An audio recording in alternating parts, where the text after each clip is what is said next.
नमस्कार मित्रांनो, आजचा व्हिडिओ हा फक्त व्हिडिओ नाहीये, तर हा एक मास्टर क्लास आहे. जर तुम्ही हा व्हिडिओ पूर्ण शेवटपर्यंत बघितला तर तुम्हाला पुट कॉल रेशो समजून घेण्यासाठी दुसरा कोणताही पेड कोर्स घेण्याची गरज पडणार नाही. आणि माझी खात्री आहे हा विषय मी इतक्या सोप्या आणि सविस्तर आणि उदाहरणासहित या व्हिडिओमध्ये समजावून सांगितलंय की तुम्ही 10वीला जरी असाल तरी तुम्हाला ऑप्शन ट्रेडिंगची सायकोलॉजी या व्हिडिओमधून समजणार आहे.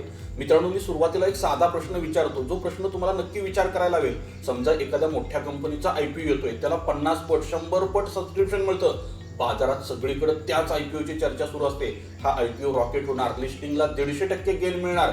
तुम्ही टीव्ही लावता, अॅनालिस्ट देखील तेच सांगतात. ट्विटरवर गेला तिथं पण तीच चर्चा आहे. व्हॉट्सअप ग्रुपवर देखील एकच चर्चा आहे, भावा हा IPO लागला तर लॉटरी आहे. मग फायनल लिस्टिंगचा दिवस उजळतो आणि ज्या दिवशी लिस्टिंग असतं त्या दिवशी काय होतं तर निगेटिव्ह लिस्टिंग होतं किंवा फ्लॅट लिस्टिंग होतं. असं का होतं तुमच्या कधी लक्षात आले का? कारण मार्केटचा एक साधा नियम आहे, जेव्हा मार्केटमध्ये सगळेजण एका बाजूला झुकतात तेव्हा मार्केट बरोबर त्याची उलटी बाजू दाखवतं, ज्याला आपण हार्ड मेंटॅलिटी किंवा मेंढपाळ वृत्ती असं म्हणतो. ती मार्केटमध्ये कधीच काम करत नाही. जेव्हा सगळ्यांना वाटतं की मार्केट वर जाणार तेव्हा स्मार्ट मनी विकून मोकळे होतो. हाच सेम नियम ऑप्शन मार्केटमध्ये देखील लागू होतो आणि मार्केटमध्ये सध्या सगळेजण विचार करतात. हाच सेम नियम ऑप्शन मार्केटमध्ये देखील लागू होतो आणि मार्केटमध्ये सध्या सगळेजण काय विचार करत आहेत हे मोजण्याचं काम जो इंडिकेटर करतो त्याला पुट कॉल रेशो असं म्हणतात. आता मित्रांनो, ऑप्शन मार्केट बद्दल जर बोलायचं झालं तर सेबीचा अधिकृत डेटा आहे. काय सांगतोय? 90% जास्त रिटेलर म्हणजे तुमच्या आणि माझ्यासारखे पैसा गमवतात. का? त्याच्या पाठीमागचं कारण माहित आहे? कारण बहुतेक ट्रेडर फक्त चार्ट बघतात, प्राइस बघतात. लाल कॅन्डल दिसली की पुट ऑप्शन घेतात, हिरवी कॅन्डल दिसली की कॉल ऑप्शनचा विचार करतात. पण एक सर्वात मोठी गोष्ट ते विसरतात, बाकीचे ट्रेडर काय विचार करतायत. ट्रेडिंग म्हणजे फक्त चार्ट नाहीये, ट्रेडिंग म्हणजे क्राऊड सायकोलॉजी आहे आणि हेच मोजण्याचं काम कोण करतं? पुट कॉल रेशो करतो. मित्रांनो, हा एक सेंटिमेंटल इंडिकेटर आहे. हा तुमच्या चार्टवर दिसणार नाही, पण चार्टवरची पुढची कॅन्डल कोणती बनू शकते याचा अंदाज बांधायला हा चार्टपेक्षा जास्त उपयोगी पडतो. या सविस्तर एज्युकेशनल मास्टर क्लासमध्ये आपण काय बघणार आहोत?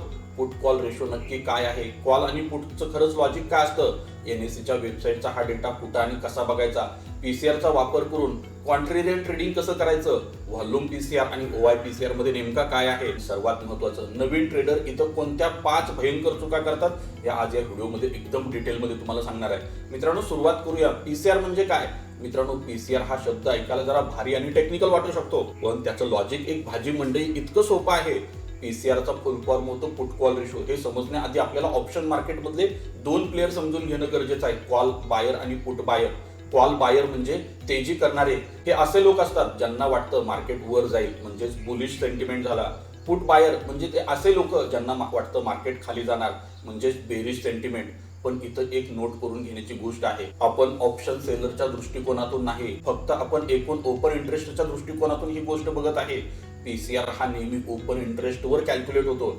आता PCRचा फॉर्म्युला काय? तो खूप सिंपल आहे, मी तुम्हाला तो पण समजावून सांगेलच. PCRला तुम्ही एका मोठ्या तराजू सारखं समजू शकता. एका पारड्यात आपण पुट रायटर बसवले आणि एका पारड्यात कॉल रायटर बसवले. जर या दोन्ही पारड्यांचं वजन समान असेल, म्हणजे 10 लाख पुट आणि 10 लाख कॉल ऑप्शन, तर उत्तर काय येईल? 10/10 म्हणजे 1. याचा अर्थ न्यूट्रल.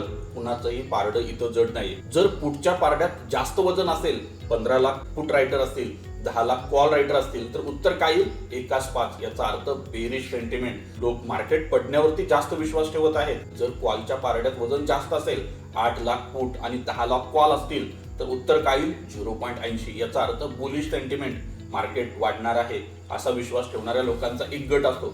आता मित्रांनो, एक स्टँडर्ड रेफरन्स रेंज देखील समजून घ्या किंवा लिहून घ्या किंवा याचा स्क्रीनशॉट काढून ठेवा, कारण तुम्हाला मार्केटला जर समजायचं असेल तर हा डेटा तुमच्यासाठी खूप हेल्पफुल असणार आहे. पुट कॉल रेशो 0.5 to 0.75 असेल तर याचा अर्थ बुलिश सेंटिमेंट आहे, मार्केटमध्ये तेजी येण्याची शक्यता नाकारता येत नाही, पण गॅरंटी नाही, लक्षात ठेवा. पुट कॉल रेशो 0.75 ते 1 असेल तर समजून चला मार्केट साइडवेज राहू शकतं, मार्केटमध्ये ट्रेडिंग टाळण्यामध्ये शहाणपणा आहे. पण तोच पुट कॉल रेशो 1 ते 1.25 असेल तर बेरिश सेंटिमेंट म्हणजे मार्केटमध्ये मंदी येऊ शकते. त्याचबरोबर पुट कॉल रेशो 1.3 पेक्षा वर असेल किंवा 0.50 च्या खाली असेल तर एक्स्ट्रीम झोन आहे. इथं सगळ्यात मोठा ट्विस्ट आहे, ज्यावर आपण पुढे बोलणारच आहोत. आता मित्रांनो, आपण अशा सिक्रेटवर बोलणार आहे जे युट्यूबला क्वचितच कुणी सांगितलं असेल. इथं 90% नवीन ट्रेडर ट्रॅप होतात. सर्वसामान्यतः आपल्याला काय वाटतं? PCR जास्त आहे म्हणजे 1.5 म्हणजे सगळे लोक पुट घेत आहेत, म्हणजे मार्केट अजून खाली पडणार. इथंच तुमचा गेम होतो. पीसीआर हे कॉन्ट्रेरियन इंडिकेटर आहे. कॉन्ट्रेरियन म्हणजे विरोधी इंडिकेटर. म्हणजे जेव्हा पीसीआर एक्स्ट्रीमली हाय असतो 1.4 1.5 होतो तेव्हा मार्केट बॉटमच्या जवळ आलेलं असतं आणि जेव्हा पीसीआर लो असतो म्हणजे 0.4 0.3 तेव्हा मार्केट टॉपच्या जवळ असतं. असं उलट का होतं याच्या पाठीमागचं लॉजिक समजून घेणं गरजेचं आहे. मार्केट हे एका रबर बँड सारखं असतं. तुम्ही त्याला एका बाजूला किती ताणू शकता त्याची एक लिमिट असते. जेव्हा सगळे लोक घाबरून पुट ऑप्शन बाय करत असतात तेव्हा मार्केटमध्ये नव्याने सेलर शिल्लकच राहत नाही. ज्यांना विकायचं होतं त्यांनी तर अगोदरच विकून टाकले. आता रबर फुल ओढला गेला आहे आणि इथून पुढे जरी थोडी जरी चांगली बातमी आली तर स्मार्ट मनी लगेच काय करतो, खरेदीला सुरुवात करतो आणि मार्केट रॉकेट सारखं उसळी मारून वर येतं. याला शॉर्ट कव्हरिंग म्हणतात. आता मित्रांनो, हिस्टॉरिकल जर डेटा बघितला मार्च 2020 आठवतोय का, कोविडचा क्रॅश, निफ्टी 12,000 वरून 7,500 वरती कोसळला होता. त्यावेळी सगळीकडे हाहाकार होता. पुट कॉल रेशो गेला होता 1.4 ते 1.5 च्या वर. सगळे लोक पॅनिक मध्ये पुट घेत होते. मार्केट आता 5,000च्या खाली जाणार ही सगळीकडे चर्चा होती. पण काय झालं, तिथूनच मार्केटनं यू टर्न घेतला आणि तो पुढच्या 7 ते 8 महिन्यात निफ्टीला थेट 15,000 वर घेऊन गेला. याचा अर्थ सगळीकडे जेव्हा पॅनिक होतं तेव्हा स्मार्ट लोक खरेदी करत होते. याच्या उलट जानेवारी 2008 ला अगदी असंच झालं होतं. जेव्हा निफ्टी नवीन हाय करत होता सगळे खुश होते. आता निफ्टी 1 लाखावर जाणार अशा बातम्या येत होत्या. तेव्हा पुट कॉल रेशो 0.4 ते 0.3 पर्यंत आला होता. लोक डोळे झाकून कॉल ऑप्शन घेत होते. मार्केटमध्ये एक्स्ट्रीम ग्रीड होतं आणि नेमकं तिथंच ऑपरेटरनं आपला माल विकायला सुरुवात केली म्हणजेच प्रॉफिट बुकिंग केलं आणि तिथूनच मार्केटमध्ये यू टर्न झाला होता. आता मित्रांनो, एक्स्ट्रीमली बेरिशनेस म्हणजेच या ठिकाणी तुम्हाला बाईंगची अपॉर्च्युनिटी असते. पण इथं मित्रांनो पुट घेण्याची रिस्क बिलकुल करू नका. आणि ज्यावेळेला मार्केट एक्स्ट्रीमली बुलिश असतं म्हणजेच पीसीआर 0.5 असतो अशा वेळेला तुम्हाला सावध होणं गरजेचं असतं. इथं नवीन कॉल घेणं देखील धोकादायक बनू शकतं. मिडल रेंज काय आहे 0.8 ते 1.1. ट्रेंड फॉलो करा. इथं मार्केट चाललं तर तुम्हाला फायदा नक्की होऊ शकतो. आता मित्रांनो, हा पीसीआरचा डेटा नेमका कुठं बघायचा तुम्हाला एकदम फ्री आणि अधिकृत पद्धत सांगतो. मित्रांनो, तुम्हाला सगळ्यात पहिल्यांदा एनएससीच्या वेबसाईटला जायचं आहे. एनएससीच्या वेबसाईटला गेल्यानंतर तुम्हाला होम पेजवरती एक मेनू दिसेल. तिथं मार्केट डेटा वर क्लिक करा. त्याच्या खाली डेरिव्हेटिव्ह मार्केट दिसेल, त्यावर क्लिक करा आणि ऑप्शन चेनचा ऑप्शन दिसेल, त्यावरती थेट क्लिक करा आणि ऑप्शन चेन ओपन होईल. आता तुमच्यासमोर एक मोठा टेबल ऑप्शन चेनचा ओपन झालेला असेल. बिलकुल घाबरू नका. हे वाचायची आपल्याला बिलकुल गरज नाही. तुम्ही जो इंडेक्स निवडला आहे किंवा स्टॉक निवडला आहे त्याचे एक्सपायरी डेट निवडले. आता त्या ऑप्शन चेन टेबलच्या एकदम तळाशी स्क्रोल करून जावा. तिथं तुम्हाला 2 मोठे आकडे दिसतील. एका बाजूला टोटल कॉलचा ओपन इंटरेस्ट आणि उजव्या बाजूला टोटल पुटचा ओपन इंटरेस्ट. तुम्ही स्वतःच्या मोबाईलवर कॅल्क्युलेट करा. Total PE open interest divided by total call open interest हा असेल तुमचा पुट कॉल रेशो. एकदम साधं सोपं आणि एकदम मोफत आहे. त्याचबरोबर तुमचा कोणताही ब्रोकर असू द्या, कोणत्याही ब्रोकरचं डीमॅट अकाउंट असू द्या, त्यामध्ये देखील तुम्हाला पुट कॉल रेशोचा डेटा बघायला मिळतो. काही प्लॅटफॉर्मवरती तुम्हाला हिस्टॉरिकल पुट कॉल रेशो देखील बघायला मिळतो. जसं की तुमच्याकडे सेन्सिबल असेल तर तिथं नक्की हा डेटा बघायला मिळतो.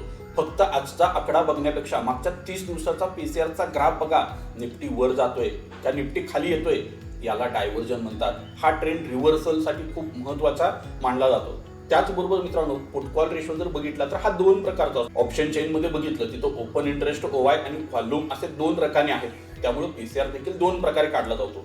एक ओवाय बेस्ड आणि व्हॉल्यूम बेस्ड. आता ओवाय बेस्ड जर बघायचं झालं तर हा पीसीआर आतापर्यंत किती पोझिशन ओपन आहेत हे दाखवतो आणि हा थोडा स्लो तुम्हाला इंडिकेशन देतो. हा मार्केटचा ओव्हरऑल सेंटिमेंट काय आहे किंवा एकदम बिगर पिक्चर काय हे आपल्याला कुठून कळतं, ओवायच्या पीसीआर मधून समजतं. कोणासाठी हा फायदेशीर आहे, तुम्ही जर स्विंग ट्रेडर असाल, पोझिशनल ट्रेडर असाल तर नक्की तुम्हाला त्याचा बेनिफिट होऊ शकतो. पीसीआर व्हॉल्यूम बेस्ड जो आहे ना हा काय करतो माहिती आहे का, पीसीआर फक्त आज दिवसभरात किती खरेदी विक्री झाली हे दाखवतो आणि हा खूप जलद म्हणजे फास्ट मुव्हिंग असतो, दर मिनिटाला बदलत असतो. हा तुम्हाला इंट्राडे मार्केटचा मूड दाखवतो.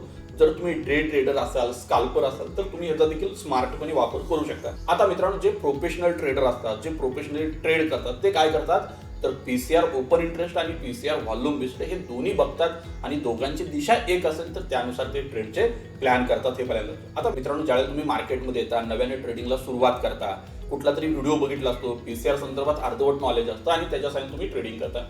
मी तुम्हाला अशा 5 चुका सांगतो, ह्या शक्यतो तुम्ही पीसीआरचा डेटा बघताना टाळा. बरेच जण पीसीआर सकाळी 9:30 ला बघतात आणि ट्रेड करतात. लॉजिकली हे चुकीचं आहे. पहिल्या लक्षात घ्या, एका दिवसाचा पीसीआर हा फक्त स्नॅपशॉट असतो, तो ट्रेंड नाहीये हे पहिल्या लक्षात घ्या. जसं हवामान खातं एका दिवसाचा डेटा घेऊन संपूर्ण पावसाळा कसा असेल हे सांगू शकत नाही, एक्झॅक्ट तसंच आहे. पीसीआर तुम्ही जेवढं शक्य असेल तेवढं लॉंग टाइमचा बघा, पाठीमागच्या 1 महिन्याचा पीसीआर बघा आणि त्यावरून जर तुम्ही तुमचा व्ह्यू ठरवला आजच्या दिवसासाठी तर नक्की तुम्हाला त्याचा चांगला रिवॉर्ड मिळू शकतो.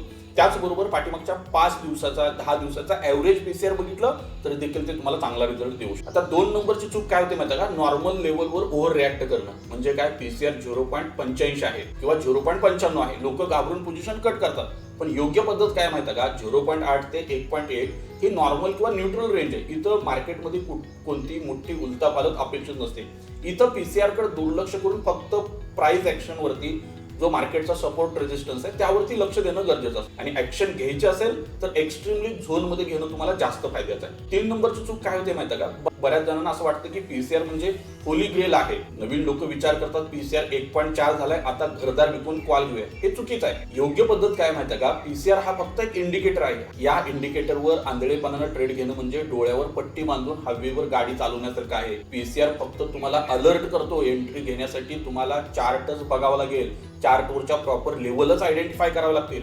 आणि 4 नंबरची चूक, इंडिया विक्स कडे पूर्णपणे दुर्लक्ष. पीसीआर बघताना तुम्ही आयव्ही देखील बघणं गरजेचं आहे. बघा कसं असतं ते सांगतो. विक्स म्हणजेच मार्केटमधील भीती. जर पीसीआर खूप हाय असेल, समजा 1.5 आहे आणि त्याच वेळेला विक्स देखील वेगाने वाढतो, याचा अर्थ खरोखर काय होतो, मार्केटमध्ये क्रॅश येऊ शकतो. अशा वेळेला क्वांट्रिलियन होण्याची जर काही केली तर तुम्ही फसला म्हणून समजा. हे पहिल्यांदा काय करा, लक्षात घ्या. फक्त टोटल पीसीआर बघून देखील चालत नाही. ही 5 नंबरची चूक आहे. निफ्टी 22,000 आहे आणि 22,000च्या स्ट्राईक प्राइसला म्हणजे एटीएमचा पीसीआर काय हे बघणं इंट्राडे साठी महत्वाचं असतं. जर 22,000च्या स्ट्राईक प्राइसवर पुट रायटर जास्त असतील, 22,000 जर स्ट्रॉंग सपोर्ट असेल तर तिथं देखील तुम्हाला पीसीआरचा विचार करणं व्यवस्थित गरजेचं आहे. पहिल्यांदा काय करा, लक्षात घ्या. म्हणजे स्ट्राईक प्राइस वाईज देखील तुम्ही पीसीआर बघू शकता. पण माझा तुम्हाला सल्ला असेल, स्ट्राईक प्राइस वाईज पीसीआर बघून ट्रेड करण्यापेक्षा तुम्ही ओव्हरऑल पुट कॉल रेशो काय बघा आणि त्यानुसार ट्रेडचा प्लॅन करा. तुम्हाला त्याचा चांगला रिवॉर्ड काय होऊ शकतो त्या ठिकाणी मिळू शकतो. आता मित्रांनो, पुट कॉल रेशो जो आहे हा मार्केटचा थर्मामीटर आहे. पहिल्यांदा लक्षात घ्या. बघा, थर्मामीटर तुम्हाला काय सांगतो, शरीराचं तापमान वाढतंय. तो तुम्हाला सांगत नाही की कोणता आजार झालाय, कोणती गोळी घ्यायची. त्यासाठी तुम्हाला डॉक्टरचा सल्ला घेणं गरजेचं आहे. पीसीआर हा तुमच्या ट्रेडिंग टूलकिटचा एक भाग म्हणून वापरा, ते सर्वस्व मानू नका. आणि सगळ्यात महत्त्वाचं मित्रांनो, हा व्हिडिओ केवळ आणि केवळ एज्युकेशनल पर्पजनं बनवलेला आहे. यामध्ये सांगितलेली कोणतीही गोष्ट खरेदी विक्रीचा सल्ला मानू नका. ऑप्शन ट्रेडिंग मध्ये प्रचंड रिस्क असते. यात तुमचे गुंतवलेले भांडवल शून्य देखील होऊ शकतं. शेअर बाजारात कोणतीही गुंतवणूक किंवा ट्रेडिंगचा निर्णय घेण्यापूर्वी कृपया सेबी रजिस्टर्ड इन्व्हेस्टमेंट ॲडवायझर म्हणजेच नोंदणीकृत आर्थिक सल्लागाराचा सल्ला नक्की घ्या आणि स्वतः देखील सविस्तर रिसर्च करा. तुमचा नफा किंवा तोटा झाला तर यास हे चॅनल बिलकुल जबाबदार असणार नाही. तर मित्रांनो, मला खात्री आहे पुट कॉल रेशो बद्दल मी तुमचे सगळे डाऊट क्लिअर केले आहेत. जर तुम्हाला आजचा मास्टर क्लास योग्य वाटला असेल तर मला तुमच्याकडून एक छोटीशी मदत हवी आहे. नक्की कमेंट्समध्ये सांगा पीसीआर बद्दल नवीन आणि वेगळ्या गोष्टी तुम्हाला शिकायला मिळाल्या का. लाईक करा, सबस्क्राईब करा चॅनलला आणि बेल आयकॉन दाबायला बिलकुल विसरू नका. म्हणजे पुढचा महत्त्वाचा व्हिडिओ मिस होणार नाही. आणि हा व्हिडिओ जास्तीत जास्त तुमच्या मित्रांपर्यंत शेअर करा. Investments in securities market are subject to market risks. Read all the related documents carefully before investing.